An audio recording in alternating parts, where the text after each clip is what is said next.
right, Ohio political news coming to you live as we are live streaming here, as always. Where's the applause? Where's the applause? There it is. All right, got an award-winning show tonight coming up at 7:30, which is like right around the corner. We're going to be talking with Chris Long from the Ohio Christian Alliance, and so that'll be interesting. We'll be talking with him. Brian is with us here tonight. How you doing, Brian? Good evening. Fine. Thank you, Joe. Great to see you again. Good to see you. Also, we've got the commish with us here tonight, John Pleshnick. Good to see you, John. Way to go. Good to see you, Joe. Good to see you guys. I think Jonathan is joining us. Hey, Yep. Yeah, Jonathan. How you doing, I'm here. Mug man? at the ready. Yeah, that's a mug shot. Look at that. There's Very a mug good. shot. So we got Chris Long at 7:30, but I want to talk about a couple of things here. Brian, you're going to be down. You're heading down the 20th for the on the 20th. We're going to be live streaming for Ohio political news, and we're so happy to be able to do that for our listeners. And, all right, and we don't really know what time though the inauguration takes place, right? That's correct. I do not have a time yet when we will actually go live. We're going by bus. We're leaving about, I think, 4 o'clock in the morning. So I don't know, it's a 5 or 6 hour drive there. Yeah, it's a long time, right? And Commissioner Plechnik is going to be there also. Is he? John, you're going there too? Oh yeah, I am super excited to see the greatest president sworn in to his second term. This is just a historic moment, and I think that every Republican, every conservative, every patriot is going to be there in spirit. But I'm excited to be on the bus with Brian Massey, Mayor John Mara, and so many other patriots to witness history. I would be careful taking that bus with Massey, because the last time I was in D.C. was 4 years ago. And you know what happened on that? No, that wasn't actually the 20th. That was January 6th. So I was there. I was sitting right in front of Massey, okay, on this big gray. Yeah. I was sitting right in front of you. And the only time I ever saw the only time I ever saw you at the January 6th event was getting on the bus and getting off the bus. After that, I never ran into you, I don't think. But Joe, at this point, it was pretty packed that day. Joe, at this point, I think the only person who needs to worry about being prosecuted for crimes they committed on January 6th is Liz Cheney. Yeah, there you go. Yeah. Thank God for that one. Yeah, good old Liz. Well, it's not just Liz Cheney. It's that cop, that Capitol Hill officer, and all kinds of people connected to January 6th. Yeah, the one that shot Ashley Babbitt, right? Yep. He shot Ashley Babbitt. That's good. They got to investigate that. That's never been investigated. That murder has never been investigated. That's insane. That's insane. Leonard, how you doing, man? I want to say hello to you real quick. How you doing? Hello, Leonard. Hey, Happy New Year. Happy New Year. Can't believe it's 2025 already. Holy. Hey, I'm not Leonard. You cut over to me. Huh? Don't cut Leonard short. Yeah, hey man. Did you make any resolutions that you're going to break? Man, all of my stuff remains consistent. You know what that is? No, tell us. Glorify God and enjoy Him forever. There you go. That's right. Stay on simple. the side of the big guy. Stay on the side of the big guy because and fix the property taxes for Ohio. That's what we're doing, right, Leonard? Oh yes. Yeah, fix those property taxes. We're on that mission. All right.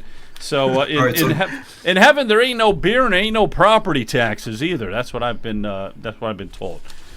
Joe, I got a question for you. Can we let's call in our crack squad of tech geniuses here and see if there's figure out a way for me to live stream tomorrow from Columbus. I plan on going down for the swearing in of some of our new reps. I'm specifically looking forward to seeing Representative Jennifer Gross being sworn in again. I think this is her third term.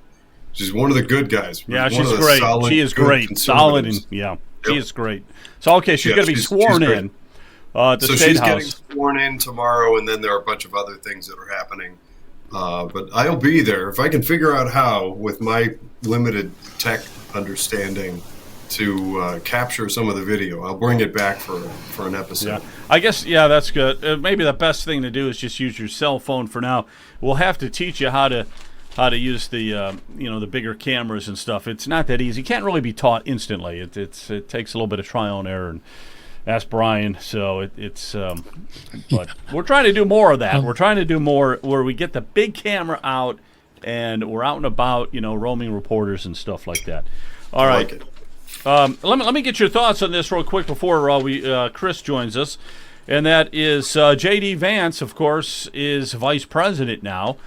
That opens up his Senate seat. So who do you guys think is going to take the spot of JD Vance? And I'll give you a couple to choose from. Okay, Jane Timken, John Husted, Mike Gibbons, Frank LaRose. Those are the four tops right now. Those are the four top picks. So what do you guys think? None of the above. Can I go with E? Probably got to be one of them, actually. Probably got to be one of them. I'm not excited about any one of them. I would think that we've got a mandate here. Let's MAGA. Let's make America first again. Make America great again. And America first is the objective here. And I don't see any of them having the intestinal fortitude to get in there and clean things up in the swamp. That's the problem that I have. And unfortunately, because we're saddled with DeWine, I can't see DeWine giving us a good appointment. So I think that I'm hoping against hope, and I think we're going to end up with one of these swampies, unfortunately. Could be. Brian, what do you think, man? Well, I don't know Mike Gibbons, but I know the other three, so maybe I'd say Mike Gibbons because I know the other three. That's not a rousing endorsement, but... you know the other three, and you're saying don't vote for them. You don't want them, right? Is that what you're saying? No, I don't want the other three. I'm with Jonathan on that. Actually, I'm going to rethink that. I do know Mike Gibbons a little bit, and I would say actually, on second thought, he stands out head and shoulders above the other ones. I would say of those choices, Mike Gibbons. Yeah, I'd like to see Mike Gibbons. I think that Mike Gibbons has at least done some things in his life. Yeah, he's the biggest long shot, though. What do you think, John, man? Any thoughts on that? Well, in practical terms, I think that John Husted is the most likely to get it at this point if he wants it. I think Jane Timken would come in second in terms of likelihood. Of those four, I don't really know John Husted. I might have shook his hand once on a sunny day. Jane Timken, I have a lot of respect for. I served with her as a state central committee person.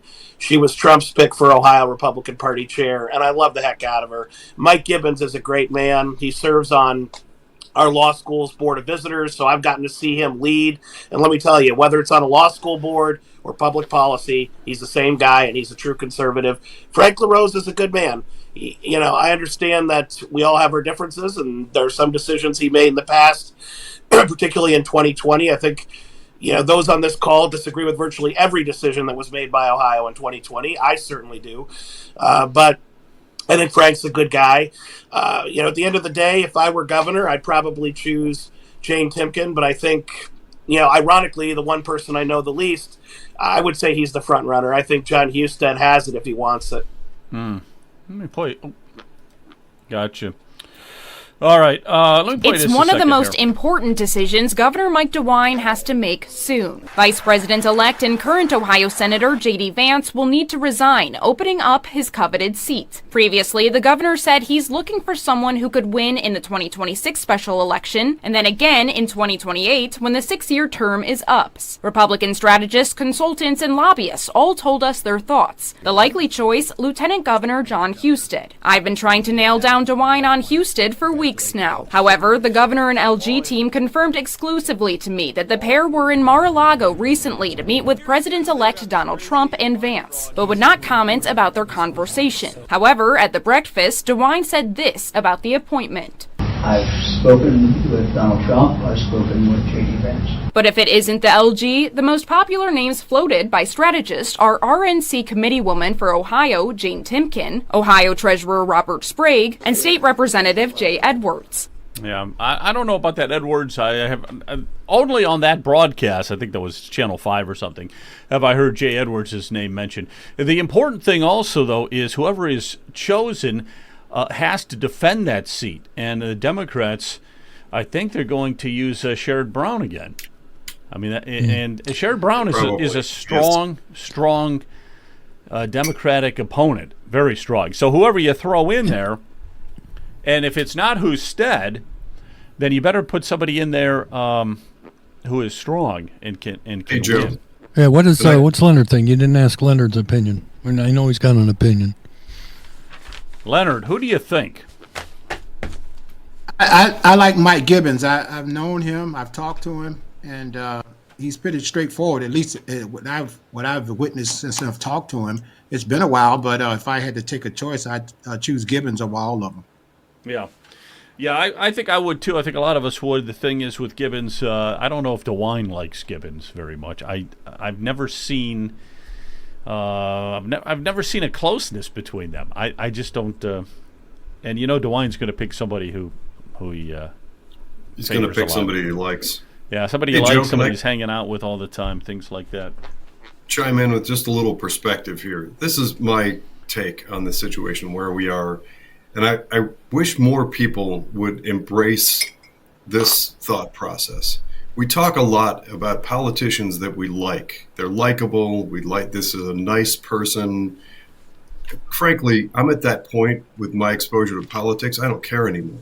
I'd much rather have somebody in office that I don't like and I don't think has some sort of wonderful personality, but instead look to their capabilities and their willingness to stand up against the fights that we face and get in and clean things up. That's what we're calling for. We're calling for people to go in there and shake things up. And when we talk about niceness, that's not the person that's going to do it. Historically, we keep putting these nice people in that, fill in the blank. They're your friend you went to school with, you appoint them to school board, and they get elected into these offices, and then they turn into a constant parade of do-nothings.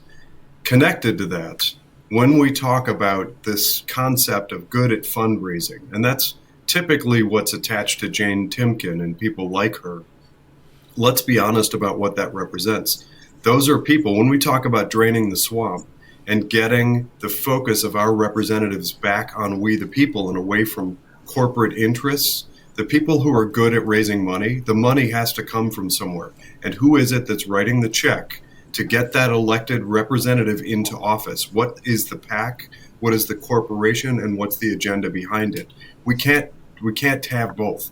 We can't continue to talk about people who are really good at raising money as if they somehow then can dissect themselves from that money and represent we the people and our will and interests once they get elected into office, when we know for a fact that we have this sort of a constant rabbit wheel of people getting into office and then turning their back and snubbing we the people because they are betrothed through finances to all the people that funded them getting there. So just in summation, my point is that this notion of people who are really good at raising money, it means that they know a lot of corporate owners and people who want influence in Columbus. That's not necessarily a good thing. All right. No, very good.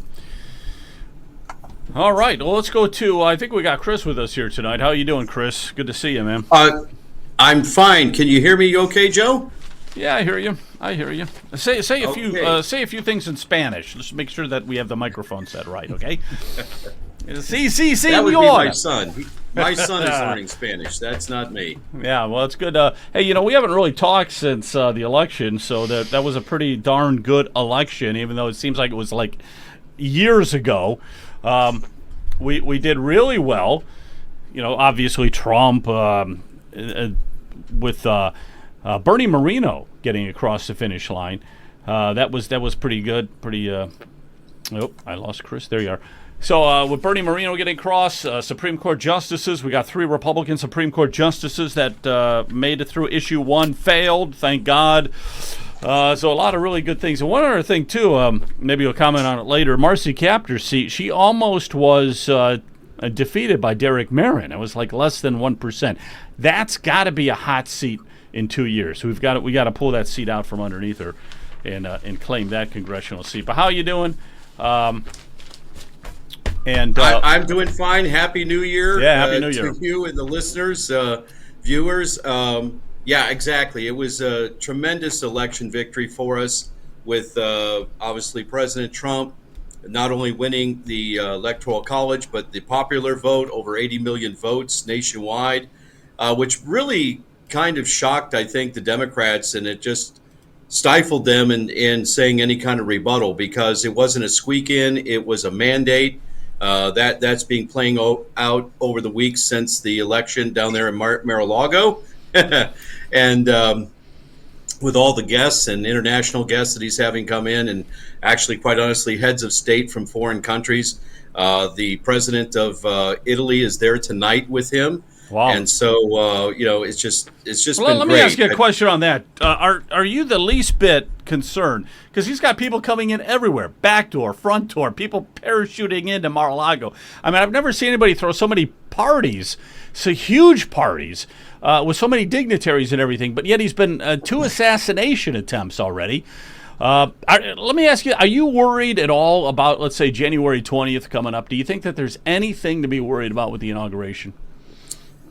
That's hard to say. I mean, we've had a terrorist attack in New Orleans, and we pray for the families of the victims there. And of course, the law enforcement is still looking over what is happening there.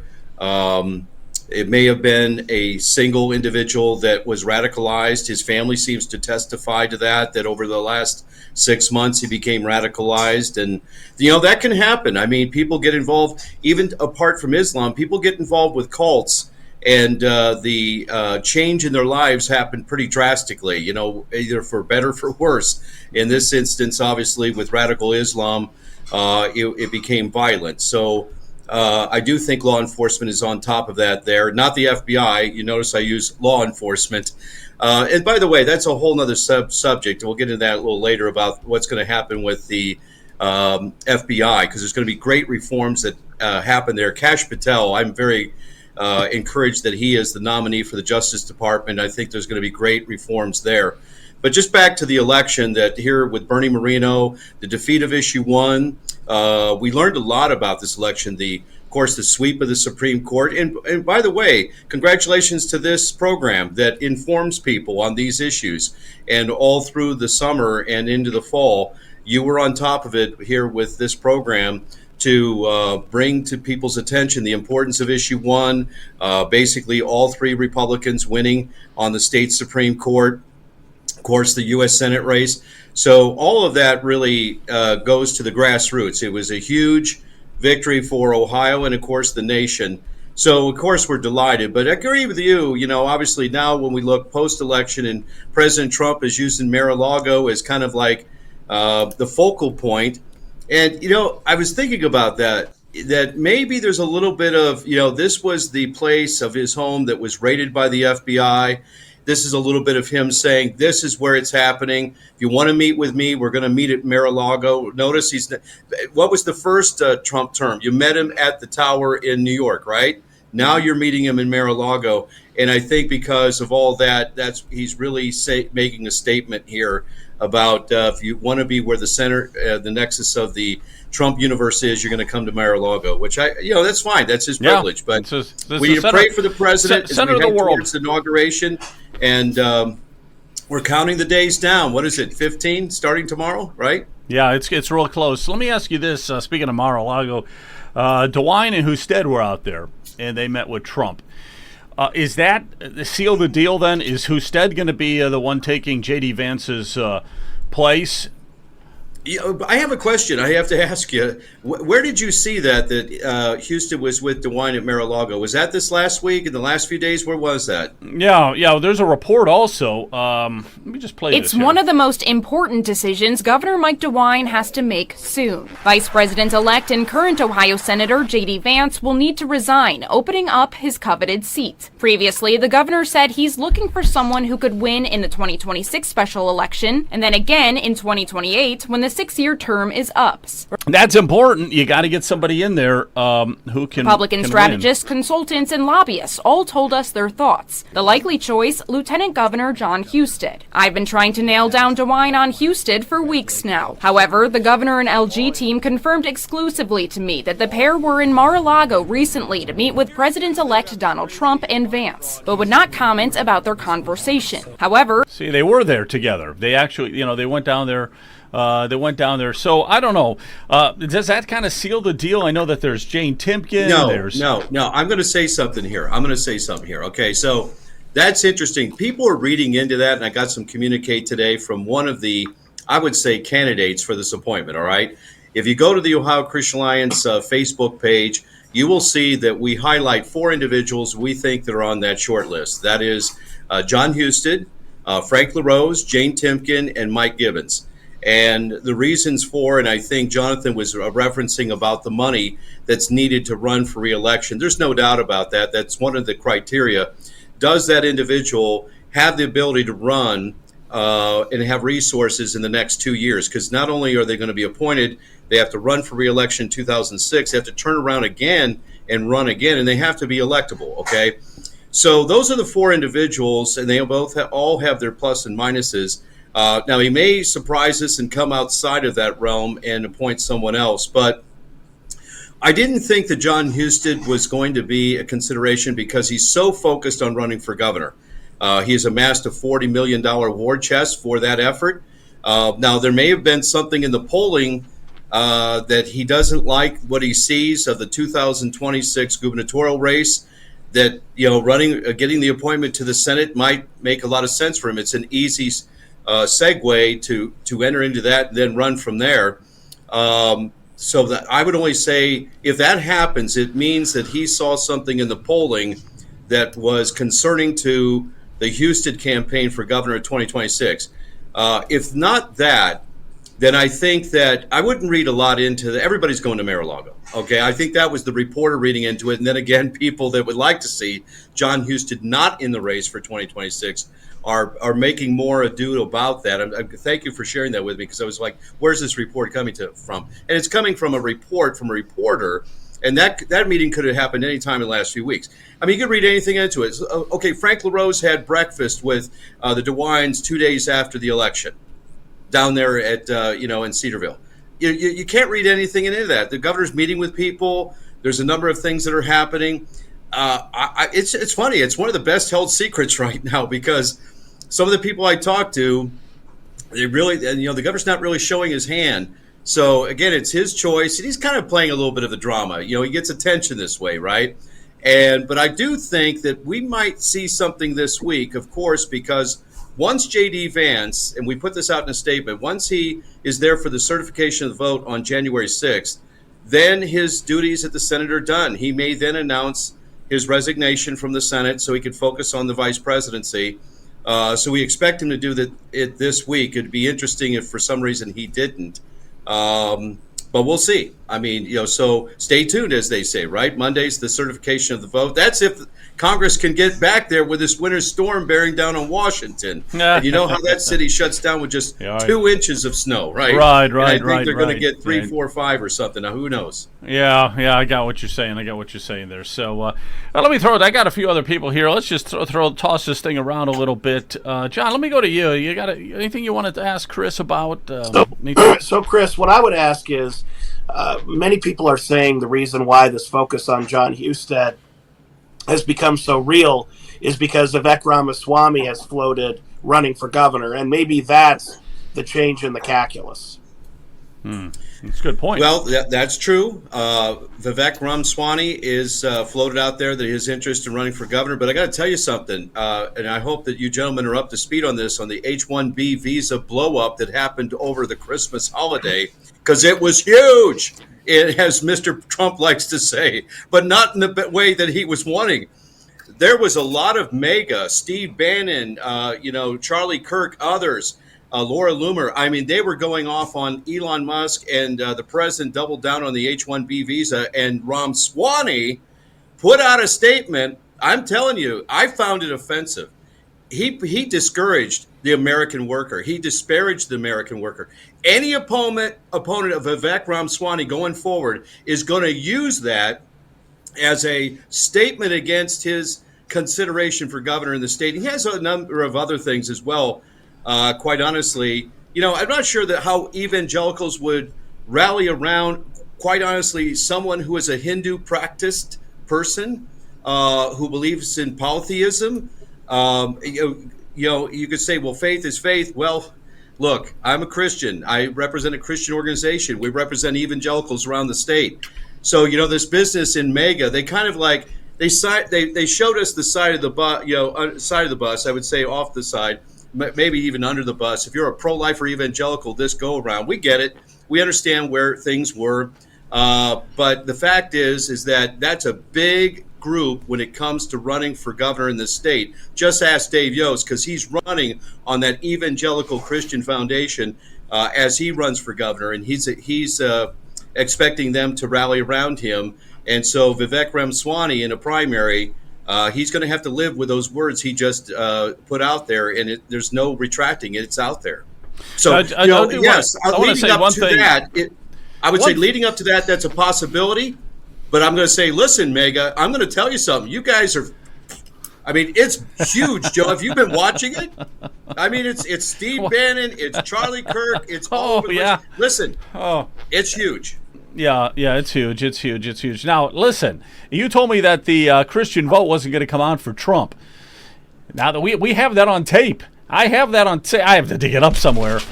I didn't say that they You said the Christian vote wouldn't come out for Trump. They came out.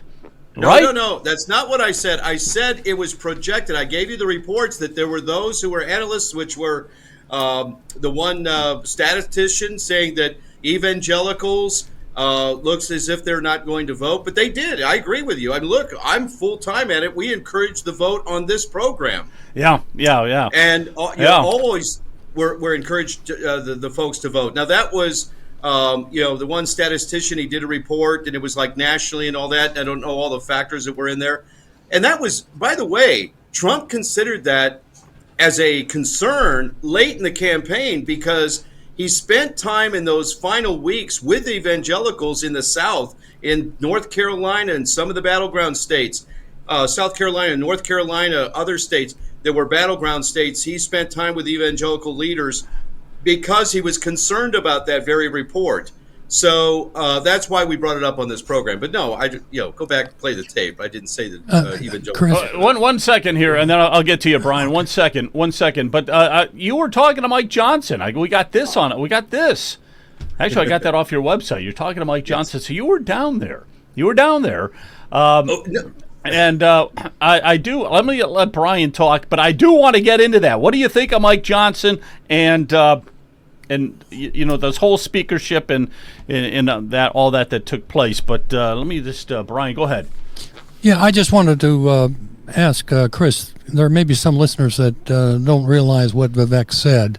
As I understand it, he was really saying that we don't have enough smart engineers, coming out of schools, and we're going to need to bring in top flight engineers, from India, Pakistan, and the rest of the world. Is that the issue? I just want to make sure that our listeners know what it was all about. Yeah. So what was it exactly that Ramaswamy said that going to do him in? I don't have his. Actually, I have it saved on my computer. I don't have it in front of me, but I can tell you this: the H-1B program. This is what people say. Well, this is, top flight engineers that we're bringing in. Nobody's opposing that. H-1B has been used to replace American workers. Let me explain. And I'm talking to people that have actually been victim of this, okay, in IT and other areas. Companies under the current H-1B visa program have to prove that they can't hire American workers. They'll actually block and get rid of American workers and saying, oh, no, we can't find anybody to do this job, so that they can have a big batch of H-1B visa holders. Pay them less, bring them in, replace American workers. I'm telling you, this is a firestorm. Now, it's taken a little bit of a pause. Laura Loomer was out there tonight saying, hey, let's have peace with Elon Musk, because Elon Musk was one of the biggest offenders. He actually displaced and did this huge layoff at Tesla, and then he brought in a bunch of H-1B visa holders. No, I mean, listen, this is a big deal, and Trump and both Vance are on the record in just the last couple of years of saying H-1B is a terrible program, it's replacing American workers, and then all of a sudden he changes his tune because the big money guy of Elon Musk likes the program, so he changed. No, it's like, you can't do that. To Jonathan's point, Jonathan, all things being equal, if you're going to attack some of the folks that are on that list here, listen, Trump's doing the same thing with Elon Musk because he's the big money guy, and it's like truth is truth, and you got to put it out there. So Steve Bannon and Charlie Kirk, I'll be honest with you, I wasn't really a big fan of either one. I'm okay with them and not a big fan. I have huge respect for them now because they're the ones who stuck with it and said, no. Truth is truth. Vance, you said this. This is a bad program. It's being misused. It's replacing American workers, and it's anti-MAGA. Make America great again. That's for Americans. Yeah, okay? No, I got you. But the thing is, too, Chris, the other deal. Yeah, the one thing that we do have to keep in mind here is that nobody's perfect. So we're not going to say that Elon Musk, although he's got, my gosh, he's got hundreds of billions of dollars, hundreds of billions of dollars. It's just so mind-boggling how somebody could be so rich. But somebody who has accumulated or amassed that kind of a wealth, they're not perfect. Okay, well, let me show you. We how can't pretend that they're perfect. Yeah. But well, overall, it's good to have them on our side, I think. Did you know that he was taking people off his platform, just like the old Twitter who disagreed with him on this subject over the Christmas holiday? That's right. He was shadow banning and taking people off and removing their blue check mark, which is the I paid for that, by the way. The Prime on including Laura Loomer. Oh, did he? He did that? Laura Loomer. He got rid of Laura Loomer. Is that right? He did. He took away her blue check mark. So wow. This thing. There you go. Chris is not exaggerating. This thing blew up in astronomical proportion. But let's get back to some brass tacks here in my typical sort of ongoing element of conversation. We know that it's the left who routinely say, don't let a good crisis go to waste. Yeah. In my book, this is probably the single worst, most egregious example of crisis created by the left in America, and that's education. It's true, and it is very arguably fundamentally a problem within the United States. I've taken to pointing out a few things routinely because we need to get our heads around and become aware of these issues. Ohio has fallen to roughly 38th in the nation. At the same time, we've softened our academic proficiency standards, and the U.S. has fallen to roughly last place, most expensive in education. So there is some concern.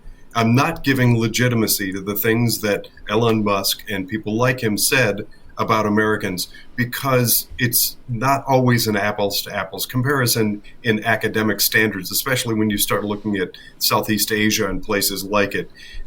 No two mechanical engineering certificates are the same. I believe that overall there's some higher standards here in the U.S. at the college level. But my point that I want to get to is the left are capitalizing on decades of planned destruction of our education system in the U.S. We've known since the Communist Manifesto came out and since people vocally, who was it, Yuri Brezhnev in the late 60s, announced to the world that the target was transforming fundamentally the education system within the United States and dumbing down our children. We now have books about it and we can read about it. It's the intentional dumbing down of the U.S. citizen. If we don't understand that, if we don't counter that and tackle the issue of education, then eventually those people are going to be right about what they're saying about our children and future generations in the United States. We already have major issues. You look at places like Cleveland Public Schools and Baltimore and most major cities right now, we are struggling for barely literate. It doesn't mean, I've just sort of balanced this because it's a complex system, the whole ecosystem of education in the United States. It doesn't mean that we're all dumb. It doesn't mean that we don't have people that can fit those roles, but it does mean, and I want people to really clearly understand this, we have been on a massive decline for about 90 years in education. You look at the last 60 in particular, and certainly since the year 2000, we soon won't have any if we don't tackle education. And I'm going to temper that with the comment that anybody that doesn't know my introduction to this show, when I first started co-hosting, whatever it was, a year and a half ago-ish, I was chair and territory lead of Protect Ohio Children, which is part of Ohio Value Voters. That was my volunteer activity. I was on the board, and I spent years out looking at what's happening in Ohio's schools in particular. So anyhow, if somebody has the ability just to check out, and we're coming through, okay. Well, let's do this. If you're in the chat, are we, okay, now it's red. Now it's red, so we're back to normal. Great. Okay, Doug Sandy, let's see what they have to say here. There are real shortages in some technical areas that we just can't meet.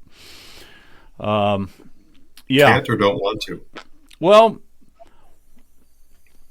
we, I mean, yeah, there's some shortages in technical areas we can't meet, but I don't know. There seems an awful lot of kids that are going to college and an awful lot of them in engineering, it seems like to me. Only about 6,000 to 8,000 a year in the U.S. with these visas. Keep your eye on the prize and not the squirrels. Oh, okay. Hey, Jonathan. Joe? Yes. Yeah, Joe, that quote right there, that's not true.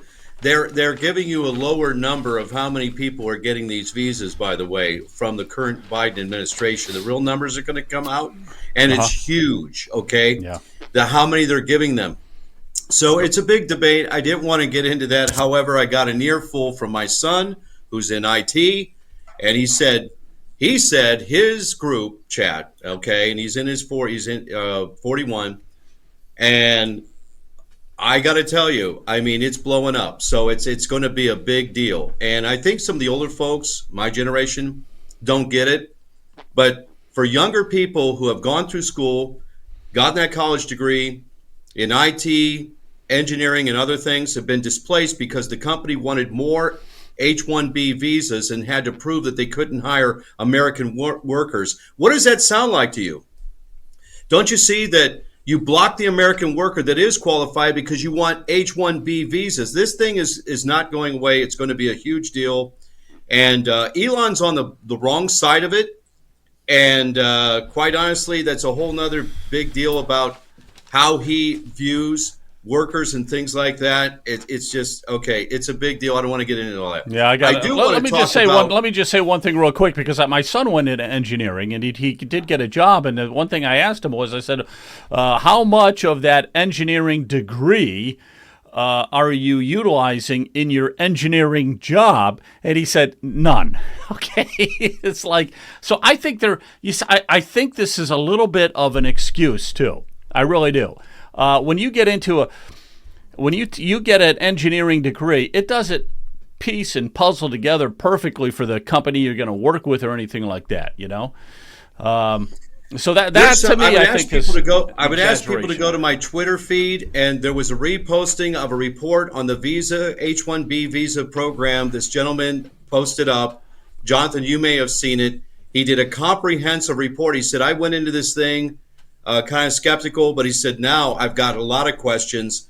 And he did real data research on how many different fields that the H-1B program. So again, it's being abused. Again, JD Vance, the incoming vice president, President Trump, both against the H-1B visa program just in the last 24 months, now have changed because Elon is different. I mean, just watch that one because that's going to be a story unfolding. The political left wants to exploit it, so you might see most stories on the political left because they see a fracture in MAGA, but sometimes these battles have to be fought if you're literally about America first. Now, I agree with Jonathan that that's a whole nother subject matter about the general public's education right now. We got 45 million Americans who are illiterate and read below the 5th grade level. That's why our organization has launched a new literacy program called Life Read.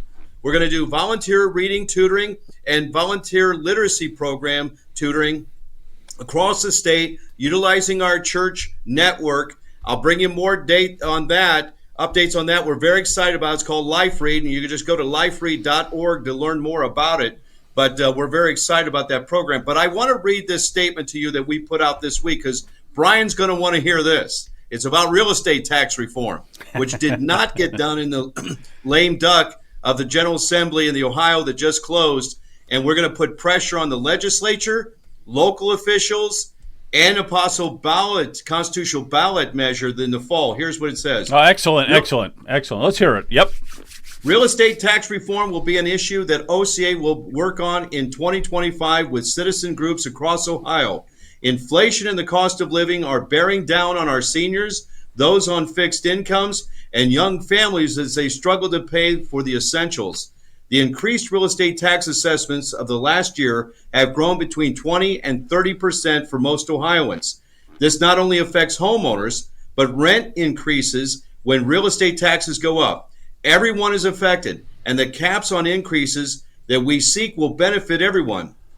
We will have three-pronged approach to this issue, urging the General Assembly to act and put meaningful real estate tax reform in the budget, working with local officials to enact self-imposed cap giving relief to residents, and organizing a ballot issue if local officials and legislators don't act. And I can announce tonight that there is a constitutional amendment effort underway by the 1851 Law Center, Maurice Thompson. We're going to be working with Maurice. We're going to look at the details here, and I think it's something like a 3% cap that they're proposing. I haven't seen the language on it yet, so we're going to look at that very carefully.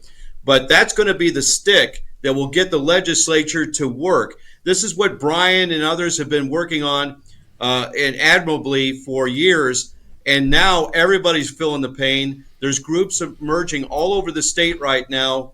I mean, I heard some incredible numbers coming out of Cincinnati. They said that there's people from California buying up housing there that's causing the rates of those homes in the inner city to skyrocket, the old historic homes, but all over the county.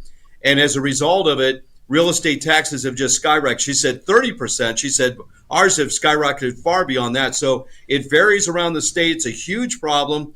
The legislature is aware of it. Matt Huffman said at the close of the session, he said we couldn't get anything done this session, but we're going to deal with it in the new session. So we got to be on them in Columbus, and we will. We're also going to work with local officials.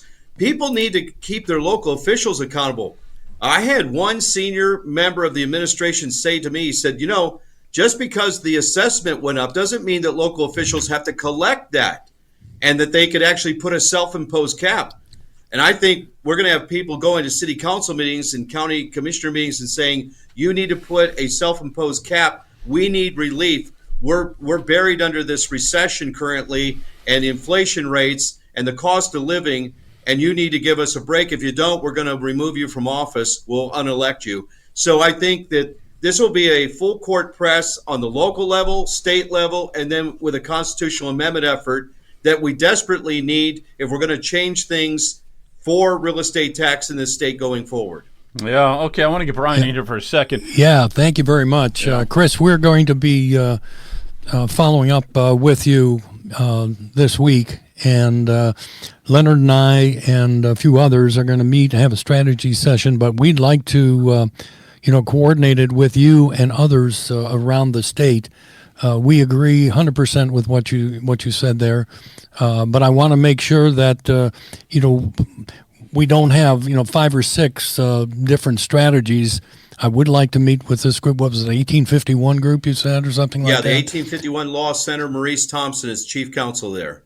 Yeah, we'd really like to have a sit down with them to and show that we are ready, willing, and able to do whatever we need to do, whether it's approaching the state capitol, speaking before any 36-page report that they submitted from the Committee on Review and Reform, and they did absolutely nothing. Right. It's just not acceptable.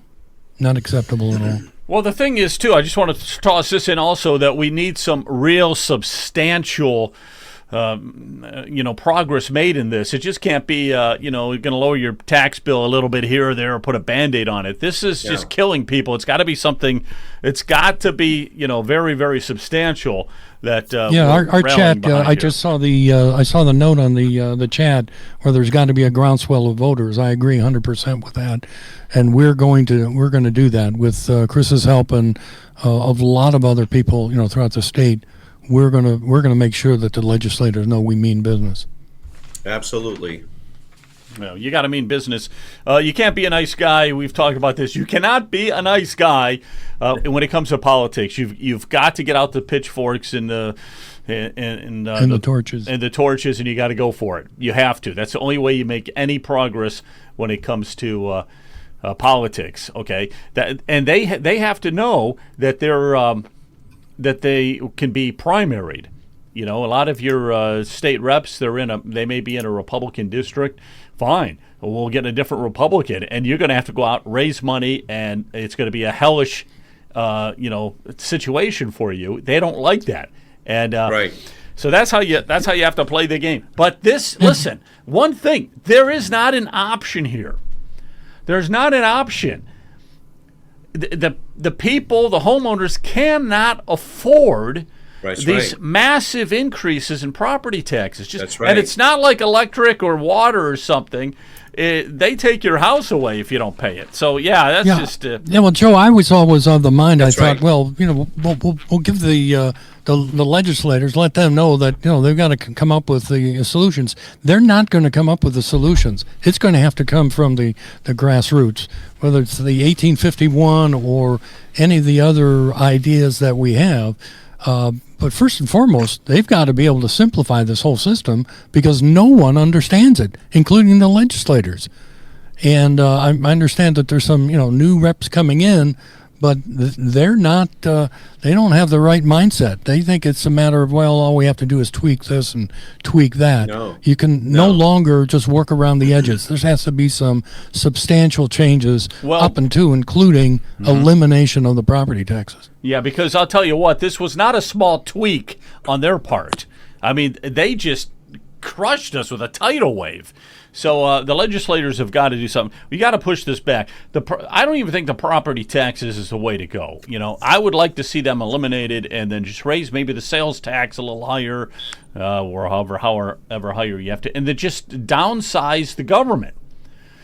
Just downsize You're knocking on the door. Downsize the government. Downsize the government. Well, Joe, you are knocking on the right door because God has prescribed in his word how this should be done. So you're going in the right direction. And he's already given us what we need to do to make that happen. What's amazing to me, because we're such an ungodly society, is that if you don't own your property, all right, this is a fundamental issue that we don't get through to most people. If you don't own your property, you are the property.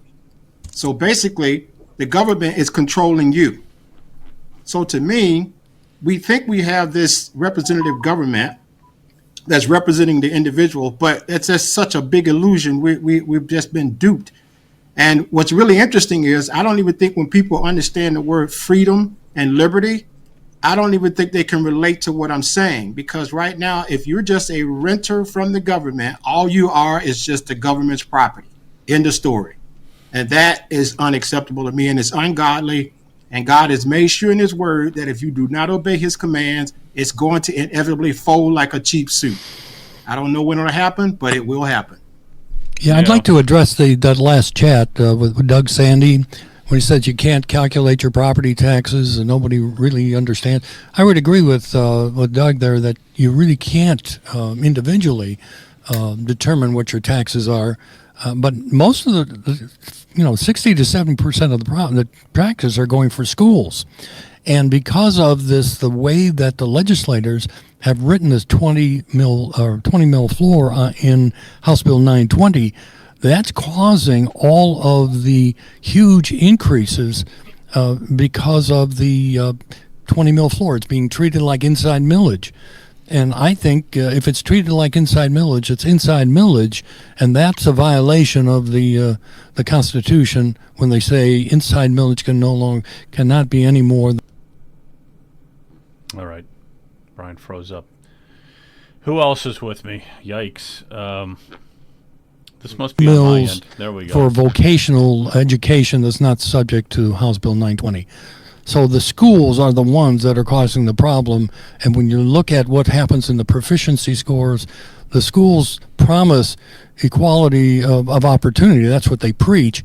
But what they really want is equality of outcome. Meritocracy in Lake County is no longer being pushed. It's all about everybody has got to have equal access to the opportunities, whether you can do the job or not. Hey, let me get John in here. John Poleshnik, who is the Lake County Commissioner. So one of your jobs is to collect the taxes, the property taxes, and utilize them for the county. Well, more specifically, it's the county treasurer's job to collect the taxes. It's the county auditor's job to calculate the value based on the state formula. And as you and I have discussed in the past, I think that's part of the reason why there's so much confusion over who's responsible. When we know that a majority of our property taxes are paid to the schools and the rules for how properties are valuated come from the state, nobody sees state rep, state senator, school board member on their bill or the revaluation. So they often mistakenly blame their county treasurer, their county auditor, which doesn't get them very far because they can't amend state law and they can't address the school budget, which really drives, as Brian said, most of these property tax increases. Now, if anyone's had a chance to read my most recent op-ed in the News Herald, I try to boil it down to two propositions because Brian's right. We can't wait for Columbus to come up with solutions. We need to be proactive about articulating what it is we want to see because no one wants a teensy-tiny tax cut with a declaration of victory in the hopes that everybody goes home and forgets about it. We want real and substantial reform to address a real and substantial problem. And I've said, number one, ideally, we should freeze property values in between sales. Unless you want to be like Kamala Harris, there should be no tax on unrealized gains. If we can't go that far, a 3% cap each year, such that Florida has, is a good alternative. It's certainly much better than the system we have now. And that's a reform that should apply to all of us. But I think that seniors need additional reform because those on a fixed income are affected even more drastically by these inflationary increases. And that's why I proposed a 100% exemption for seniors. Now, I acknowledge you put that through the Columbus meat grinder. There's going to be limitations. There's going to be exceptions. But a starting point really should be a freeze on values in between sales, or at least a cap, and a 100% property tax exemption for seniors. And the way we afford this, I know there has been a little bit of hating on Elon Musk and Vivek Ramaswamy tonight, but the way we afford this is not by raising some other tax, folks. We need Doge in Ohio. We need Vivek to spend a little time here. We need to spend a little time looking at what we can cut. And I think you're going to find that particularly in public school systems, there is an enormous amount of fat to cut. No, you're absolutely right. School systems, there is an enormous amount that you could cut, and boy, we look at the budget. There's got to be some real trims in, Medicaid, Medicare, all of that is like just massive parts of that pie. The prison system is huge. Education is massively huge. Yeah, we got to start slicing all that up because there's a lot of waste. There's a ton of waste that's going on with all that. Let me go back to Chris here for a minute. So, Chris, what do you think, man? Well, that's some really good material, what was just shared, and I agree with it. I think that the 3% cap, which is the constitutional amendment, will be the bar that legislature will have to act upon they'll have to do something substantive, because what will be hanging over their heads is constitutional amendment. Again, we'll give you more information on that as we receive it here in the next couple of weeks. And I look forward to talking with Brian. And we put together in the last couple of days a coalition list of leaders across the state who have talked about the real estate tax reform needing to get done. And so it really affects everyone. And what that means is not just seniors, but young families and everyone in between. Even our seniors understand they want their kids to stay in Ohio. They don't want them to leave and take the grandkids with them. And it's an unsustainable situation with our tax model in our state right now. And we do have an aging population. So, it's going to have to be a cap that is, universal, and that will be helpful. And then with other provisions as well. But to the point about contraction of local government, combining of services. We talked about this back in 2008, 2009 during the crash. At the time, State Auditor Dave Yost was out there preaching about local communities need to combine services to save and to basically rein in spending. So since there's a financial crunch, that kind of went away as the economy got better. Well, we're right back there. And one of the things that's a problem with Ohio is you have too much governance. I mean, there are townships that basically need to just be absorbed into something more than that because they're duplicating services. The duplication of services costs a lot of money. So to his point about Doge coming to Ohio, look, I'm all for that with Elon Musk and with Vivek Ramaswamy. That's what we wanted them to do was Doge, an efficiency on government. But the H-1B program visa thing blew up and took it in another direction. We're going to get back to that. They're going to get in, hopefully, and do just that efficiency program on the federal level. We need to bring it back to the state. I agree with that. And then that's where you can really start saving some money so that local officials don't feel pressured. Right now, they're kind of throwing it back to the state, and the state's throwing it back to them. It's kind of a ping pong ball right now as to, so they say, well, the state took away the local funding under Kasich, and that's why we had to raise taxes. And the state's saying, oh, no, you don't have to use these increased assessments from the people. You can put a self-imposed cap. So this debate's going to go back and forth. That's actually okay that we get them fighting with each other. We, the residents, are going to demand you do something. You figure it out. You get something done in this budget. We're not waiting. And if you don't, we're going to the ballot, and you'll have to live with a constitutional amendment. No, I love it. I love it. That's exactly what it takes. Hey, before I say goodnight to you, what was it like talking to Mike Johnson in Congress? Because I know, look at you're right there with him. Is that the book you wrote? Is that what you're holding? It is. I gave him a copy of the book because Mike and I actually go back to his days with Alliance Defending Freedom. He worked on First Amendment issues, prayer issues here in the state of Ohio in years past, and so we know each other.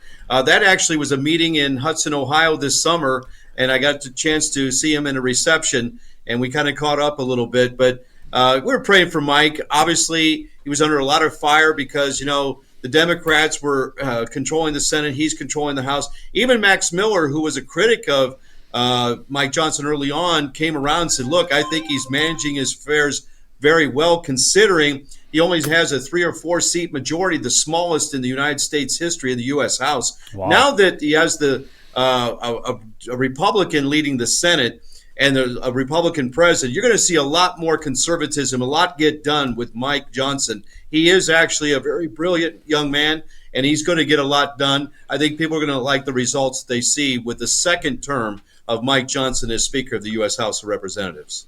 Gotcha.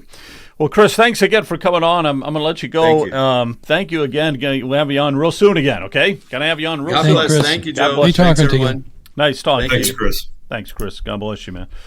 All right, so we'll get Chris back on. Every time we have him on, there's a wealth of information. But let's just carry on the conversation here for a few minutes on your favorite subject and everything, guys. The whole thing with the property taxes. Since I got you all here, John, let me just play this. I'm not sure what this is. If it's not doesn't pertain to anything, I'm going to cut it off. But I think this is when John Pleshnik was talking about taxes. Let's see here. Let me just play it. We're seeing the values, but we will be paying the bills next year, which is why I think it's so important that our state legislature takes action in their lame duck session this December to make sure that we have a solution for taxpayers. Because if they don't act by then, folks are going to have to start paying, and I know there are a lot of folks who can't afford to. These unrealized gains are simply unfair for residents and taxpayers. There are those of us who are even less capable of paying the bill. Those of us who are on fixed incomes, we know that we're not keeping up with inflation. We know that Social Security, we know that pensions are not keeping up with inflation. For seniors on a fixed income, they literally are being taxed out of their homes, which is why I've personally proposed last year, and I've repeated it many times, a 100% property tax exemption for seniors.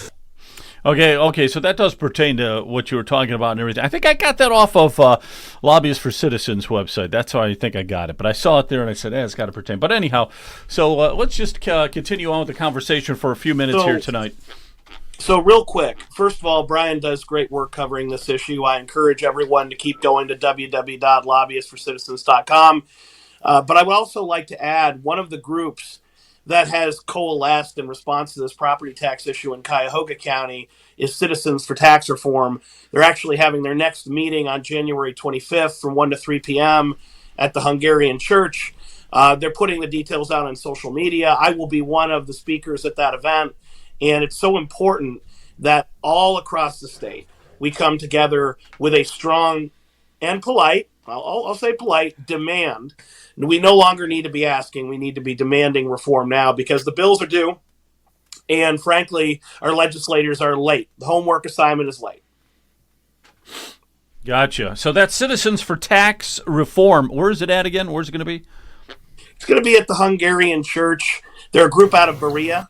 Okay. And I'm sure that Brian will be publishing the details on lobbyistforcitizens.com. But I was asked to come out and speak, and they're trying to coordinate with other groups. But it just shows you how everywhere, grassroots, people are popping up. I've never met these people before. Awesome. But they're very passionate, and they're saying the same things we are. Yeah, awesome. Yeah, we can. That's Keith Davies' group. Leonard and I have been there to the last 2 or 3 meetings that they have. We do plan to be at the meeting. John Maher, Timberlake Mayor, is also going to be there speaking, and we will record it. We'll even live stream it for Ohio Political News. So those people that can't attend the meeting, they'll be able to see it on rumble.com. Yeah, what it's going to take is a whole grassroots swelling. We've all got to get behind this. We've all got to keep pushing, and then we got to get the reps on our side. And we were going to have Jennifer Gross on tonight, but maybe next week. And she's a real star.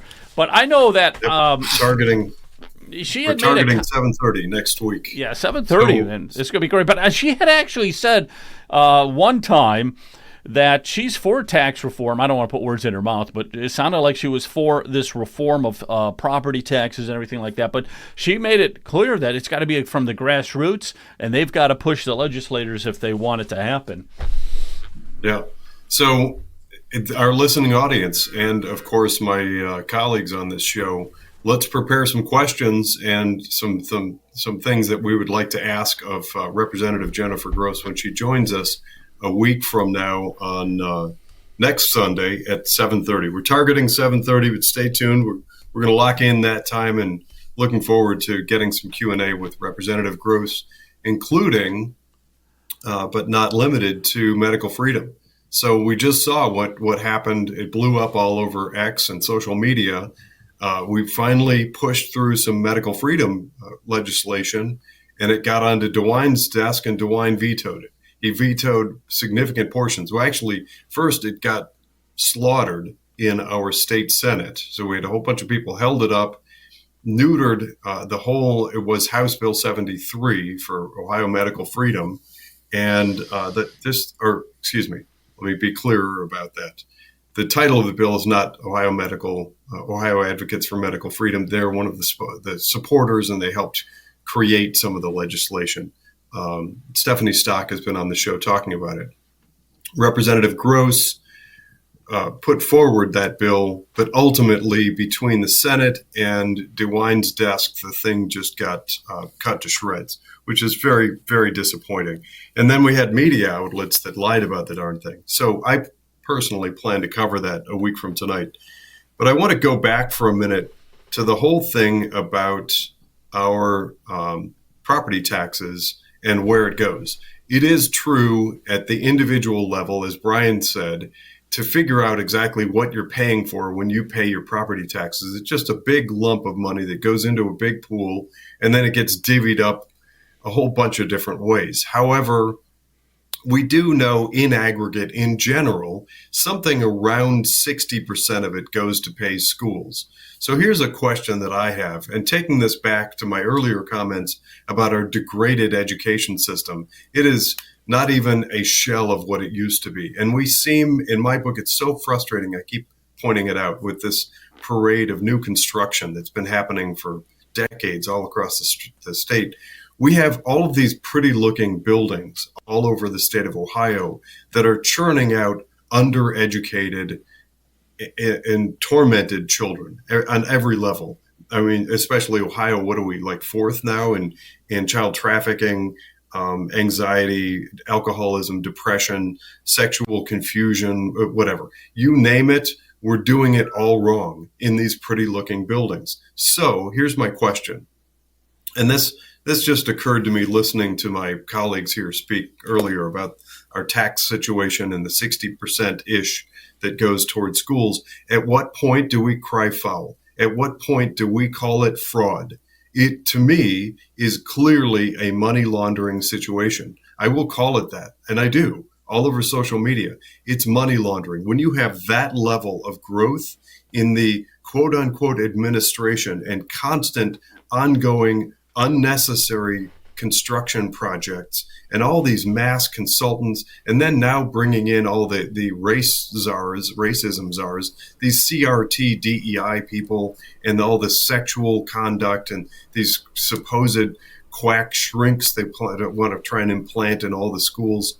They gave up on education a long time ago, and we, the people, didn't agree to it. We didn't agree that our children should come out of there illiterate, unable to perform basic math functions, unaware of our system of government or civic duty and responsibility. Then what are they leaving these schools with?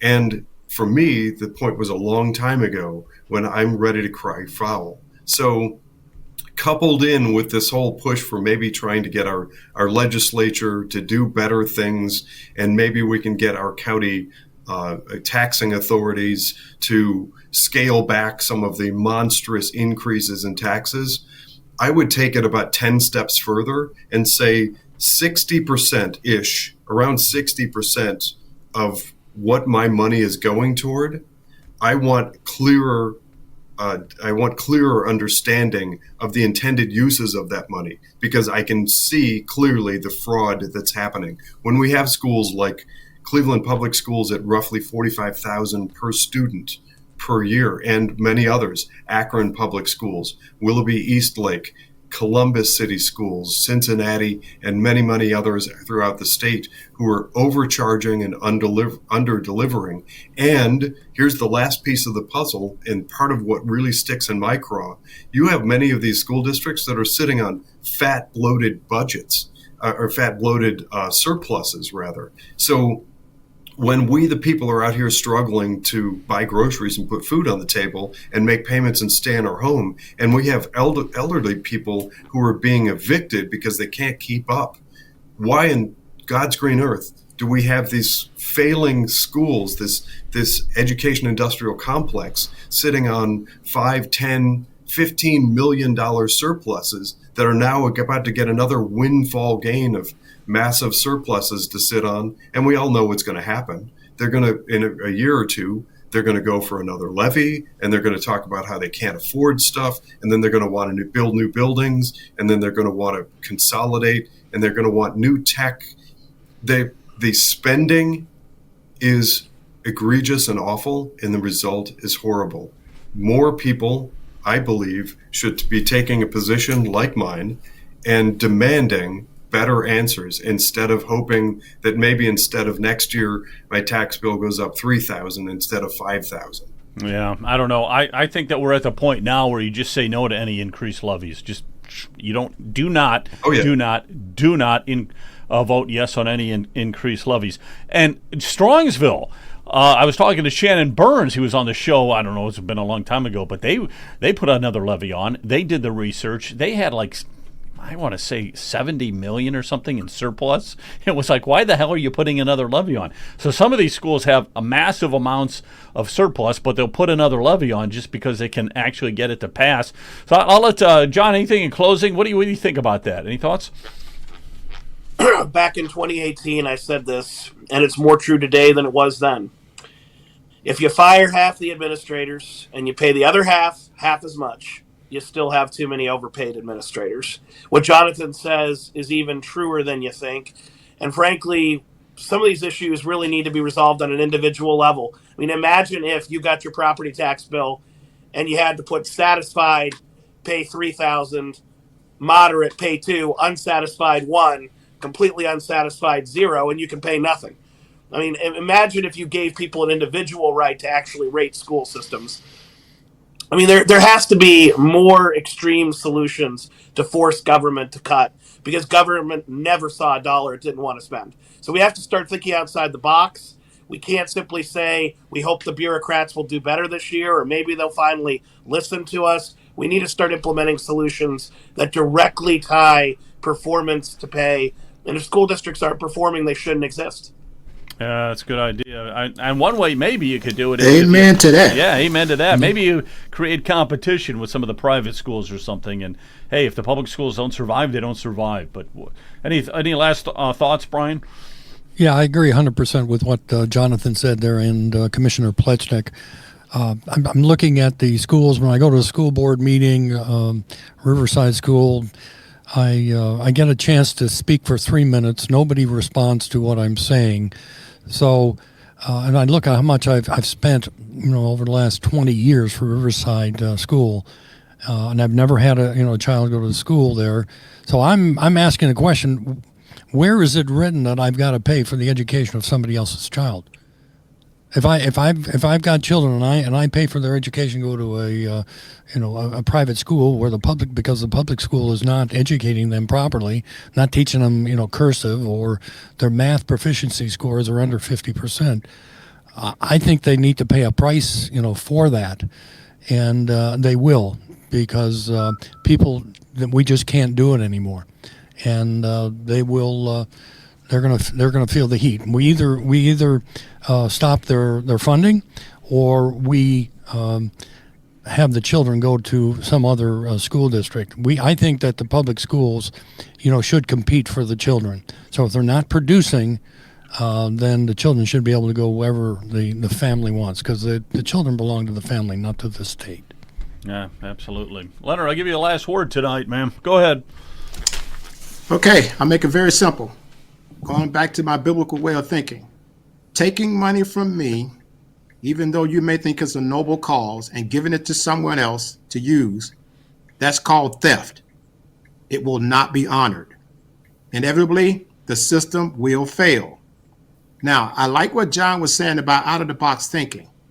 And the problem is, I don't even think we know what that means, because we are so accustomed to communistic thinking. All we know is what exists. The abnormal has become normal to us. We have to do a lot of education. And I would like for someone in Scripture to show me where the state should be involved in educating your child. That's another no-no. So all the things we're doing go totally against what God has put in His Word, and there's going to be consequences for it. So my solution is to stop playing around with it and work toward eventual elimination, because we shouldn't even be talking about this, because this is your house. When you buy it, that's the end of the story. But for some reason, when you say that, people panic. And it's like, no, that's just the reality of life. And if we don't deal with the reality and try to say that, well, we can kick a can down the road or tweak this and tweak this, all you're going to do is move it to the next area for somebody else to deal with. So I'm thinking the next generation, not what we're dealing with right now, because I'm telling you, we have got an absolute mess in our hands, and it ain't going to be changed overnight. Oh, okay. Well, very good. All right, great. All right. Hey, I want to thank everybody. This was the first show of 2025. And I can honestly say this was the best show we've done this year. It's the best one we've done this year. Thanks, Joe. All right. Have a good night, and Tom. God bless, and we will see you soon. Take care. See ya. Thanks, Commissioner Plunchett. Thank you, sir. Thank you, guys. Thank you. Thank God we're saying bye to Joe. Screw the woke, screw the woke, screw the woke. And the mainstream media's dying. Their viewers shaving their heads and crying. What is a woman? Well, they still don't know. Screw the woke, screw the woke, screw the woke. They tried to stop us by taking his life, but they missed, so it's fight, fight, fight. The left really thought they'd beat the right, and they fought, but they lost, thank the Lord. Now January is coming. Half of Hollywood's already running. They're finding new countries to call home. Screw the woke, screw the woke, screw the woke. Diddy locked up, it's been swell. And Epstein didn't kill himself. Hunter smoking crack with ho-ho-hos. Screw the woke, screw the woke, screw the woke.